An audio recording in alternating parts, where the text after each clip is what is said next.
Imaginez un peu. Bientôt, envoyer une simple facture par email, ça sera illégal en France. Oui, oui, c'est bien ça. On plonge ensemble dans ce qu'on peut vraiment appeler la révolution de la facture électronique. C'est un changement qui est non seulement majeur, mais surtout obligatoire, et qui va redéfinir la gestion de toutes les entreprises du pays, sans exception.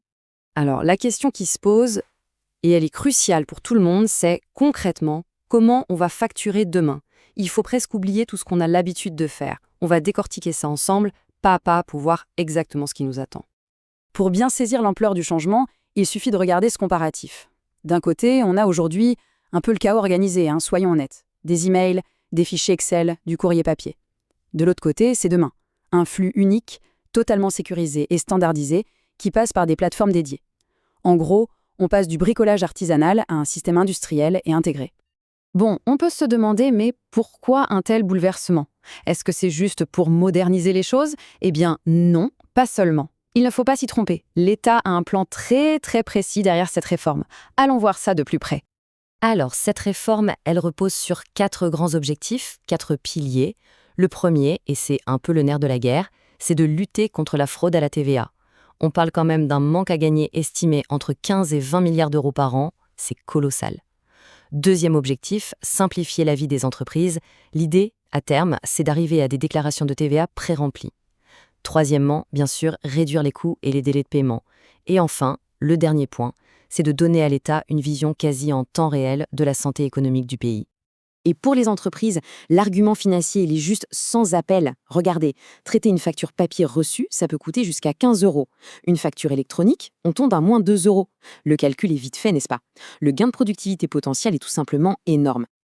Ok, la théorie, c'est bien beau, mais en pratique, au quotidien, qu'est-ce que ça va changer? C'est ça la vraie question. Alors, penchons-nous sur le nouveau workflow, parce que, oui, il est complètement réinventé. Pour émettre une facture, le parcours devient beaucoup plus balisé. Première étape, on la crée, mais attention, dans un des 3 formats normés comme FactureX, UBL ou CI. FactureX, c'est assez malin, c'est un format mixte. En gros, c'est un PDF qu'on peut lire, mais qui contient aussi un fichier donné pour les ordinateurs. Deuxième étape, et ça c'est vraiment le cœur du réacteur, on transmet la facture via une plateforme agréée. Fini, terminé l'envoi direct par email. C'est un changement radical. La plateforme va ensuite vérifier que tout est conforme avant de prévenir le client sur sa propre plateforme. C'est un circuit totalement fermé et sécurisé. Et du côté de la réception, le processus change aussi du tout au tout. On ne va plus recevoir passivement en PDF dans une boîte mail qui se perd au milieu de dizaines d'autres messages. Non, on va recevoir une notification sur sa plateforme. Il faudra donc se connecter pour aller la consulter, la télécharger ou, et c'est nouveau, la refuser directement si elle n'est pas correcte. Ça rend la gestion beaucoup plus active et surtout tout est tracé. Ce tout nouveau système, il s'appuie forcément sur de nouveaux acteurs. Et pour s'y retrouver dans cet écosystème, il y a un concept clé à comprendre. C'est ce qu'on appelle le schéma en Y. Alors, dans ce schéma, on a 3 acteurs principaux. D'abord, le PPF, le portail public de facturation. C'est en quelque sorte le grand annuaire central géré par l'État. C'est lui qui sait quelle entreprise utilise quelle plateforme. Attention, il ne transmet pas les factures entre les entreprises, mais il récupère les données pour l'administration. Ensuite, on a la PA, la plateforme agréée. Ça, c'est l'intermédiaire privé, le passage obligé pour transmettre les factures. Et enfin, l'OD, l'opérateur de dématérialisation. Le plus souvent, c'est notre logiciel de compta ou de facturation habituel qui, lui, va se connecter à une PA pour préparer et envoyer les factures. Alors, attention, petit point de vigilance ici. Il est très important de ne pas tout mélanger. La réforme, en fait, elle impose 2 choses bien distinctes, même si elles sont liées, le e-invoicing d'un côté et le e-reporting de l'autre. Et comprendre la nuance, c'est vraiment essentiel.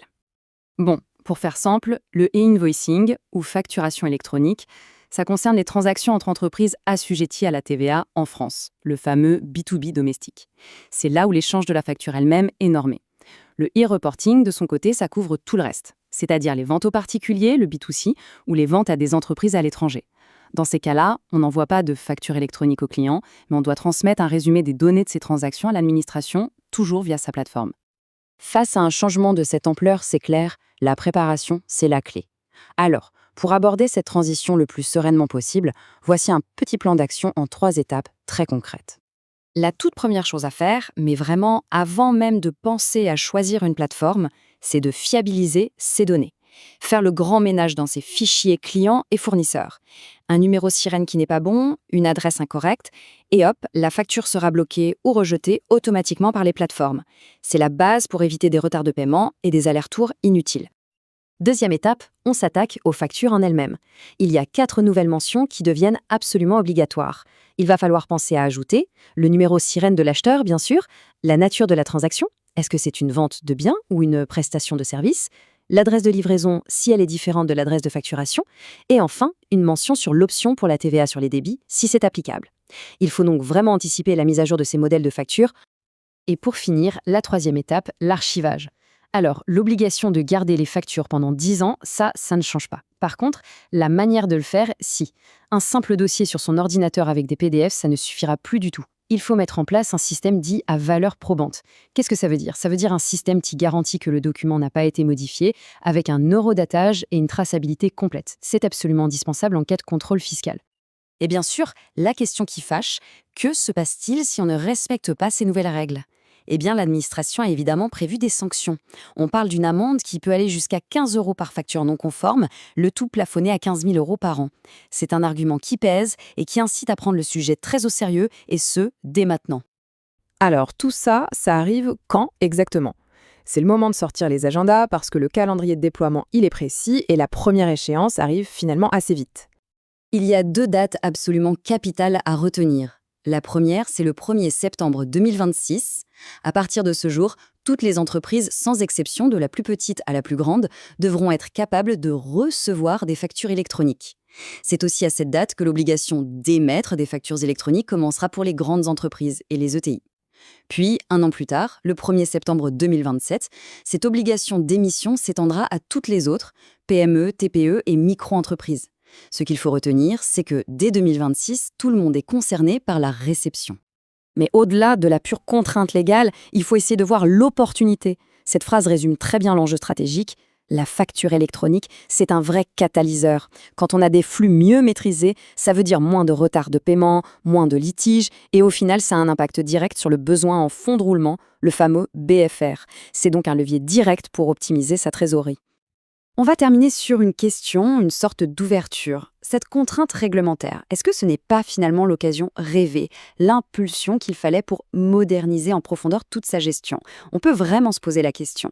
Une contrainte qui, si elle est bien anticipée, peut se transformer en un véritable avantage compétitif.